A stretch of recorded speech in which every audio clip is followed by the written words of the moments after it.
have a bad habit of trying to change too much at once sometimes. After the last devlog, I went back to the drawing board and decided on a lot of changes for the game, and I thought that it would make more sense to do it all at once, to just go through the entire code base and change everything that needs to be changed. But in retrospect, that makes it a lot easier for bugs to slip through the cracks and a lot harder to debug them afterward. In fact, right now the game is just crashing on startup, and it's hard to show you anything new that I've done. So I had a bit of a dilemma. Do I delay the video a bit longer until it's ready, or do I go ahead and just talk about what's new anyway? And I decided maybe it's time to try another debugging video. I have no idea how many bugs I'm going to fix today or how interesting the mysteries and solutions will be, but let's give it a try and find out. There are a lot of reasons I prefer to work on Mac when I can, such as the thinly veiled advertisements in Windows 10 that try to push you to Microsoft services that I've repeatedly said no to, or suggested apps being pinned to the start menu that I do not want, and even just troubleshooting a lot of things that go wrong, because right now I can't get OBS to capture my screen, and I'm sure I can fix it, but that takes time to troubleshoot. But Windows does have one huge advantage when it comes to debugging. Just-in-time debugging lets it attach a debugger to a process when it crashes, so you can catch the point of failure if you didn't have a debugger attached already.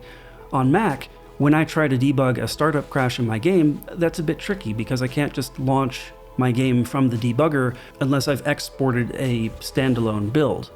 Or at least I don't know of an easy way to do that. So I'm going to try to troubleshoot my initial crash on Windows, and I won't be able to capture my screen while I do it, but then I'll switch over to Mac.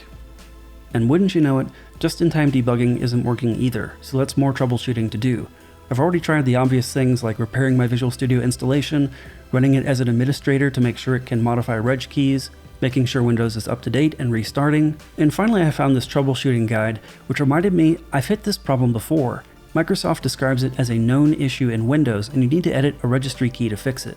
But what baffles me is this has been around for a long time, and they haven't fixed whatever this known issue is. Regardless, at least I can fix my problem now. The first bug is actually quite simple. While processing the definition file for an ingredient template, I neglected to strip out some spaces, causing it to try to open a file name that had an extra space in it. Yes, this next bug is because I revamped the way heat and reactions work. I wanted to make temperature changes linear over time, so that if I want to simulate a larger amount of time at once for the NPC dish generation, I can easily calculate what portion of that time range the particle is above a particular temperature threshold. And while I covered the case of increasing temperature, decreasing temperature, and the temperature being below the threshold the entire time, I forgot about the case where the temperature is above the threshold for the entire time. And this is why I use asserts in my code anytime the logic or math is a little bit complicated and seems error-prone. If this assert hadn't failed and alerted me to the problem, it might have taken a long time to figure this out. And I guess that was it for the startup issues, so let's see how far I can get. Yes, I forgot I was changing how text gets passed to the challenge introduction screen, because I recently learned that I can measure the size of text in a given font with word wrap, so I can pass everything as just one string and dynamically break it into different pages based on the size.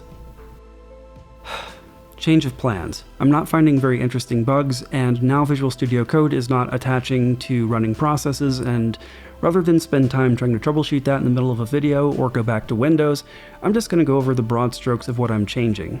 For one thing, I'm making reactions a bit less random. The flavors of your food will come mostly from what ingredients you put into it and not change radically with everything you do to it. However, that's where textures come in. I'm using a finite state machine to transition from texture to texture based on what reactions you're applying, and the texture will usually be changed by whatever you do to it. In both cases, the judging is based largely on variety, but not overcomplication. You want to have more than one texture for the food to be interesting, but not too many. More than one flavor, but not too many.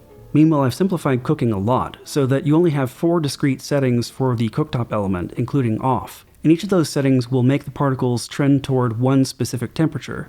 It just takes different amounts of time to get to that temperature depending on whether it's on the bottom, the middle, or elsewhere.